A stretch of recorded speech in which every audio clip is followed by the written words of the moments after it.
I served on the Armed Services Committee as well as the Air Force Academy Board for 6 years of my 14 years in the Congress. I know the pressure that you're under. I know when you sign those things, they're like for life. So I appreciate all your courage and your service, and we all do as a body in the House of Representatives and the Senate as well. So some things they just don't know, but we're going to take it to them. Okay?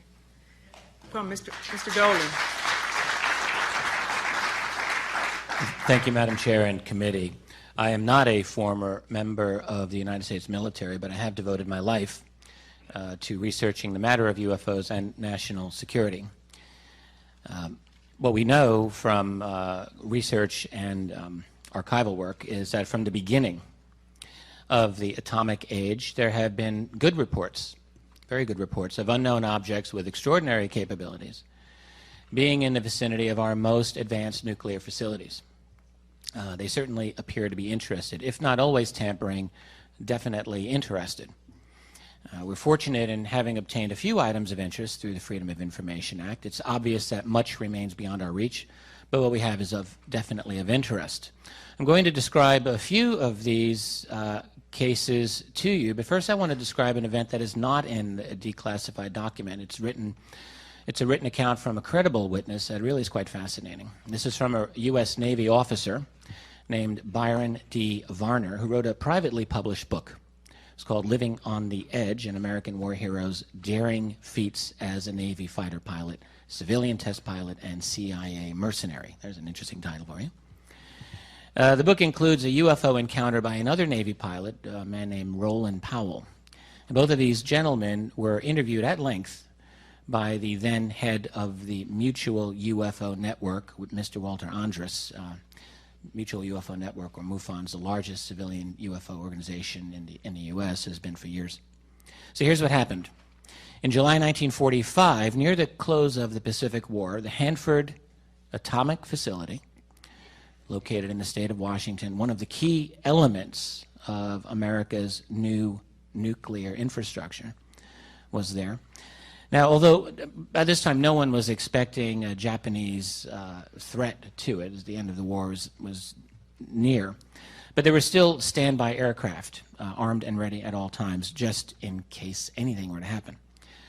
At noon, on a date they don't know exactly, but it was July 1945, an alert was sounded.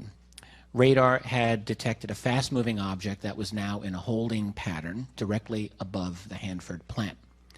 It was very high. No one was able to see it at first, only on radar. 6 pilots flying Grumman F6F Hellcats were sent up. Finally, they saw it, and they flew to intercept it. It was estimated to be about 65,000 feet, very, very high up. No one was able to recognize it. It had what the book described as, quote, a saucer-like appearance, bright, very fast, very high. The pilot, Rowland Powell, later described this object to be as large as, quote, 3 aircraft carriers side by side, oval-shaped, very streamlined, like a stretched-out egg, and pinkish in color. He said it gave out a kind of vapor around the outside edges, he believed from portholes or vents, and he speculated that the vapor was being discharged to form a cloud as a disguise. Anyway, the pilots were baffled. They were told to go higher. They replied, if we go much higher, we're going to ruin these engines. And the answer came back, blow the engines if you have to, but use full power, full military power, full throttle injection, maximum continuous, go for it. They were then told that if the engines quit, they were to glide back toward the airport and hope that you make it. Even so, no one was able to get close enough to the object. It didn't seem to do anything. It just hovered there as if observing, staying well enough out of reach. The pilots were quite amazed at its ability to hover. Finally, some engines, according to Rowland Powell, did begin to fail. Fuel consumption got critical, and the planes returned to base. After this, the craft just disappeared as quickly as it came. It did not return. They had pushed their aircraft up to 42,000 feet, which was 5,000 feet above their maximum ceiling. It was very obviously a serious event. No press coverage, as you would expect. Now, you might argue, you might quibble that this is just a story unconfirmed by government or military documents, but it was a detailed story from an experienced World War II pilot, and you can take it for what you will.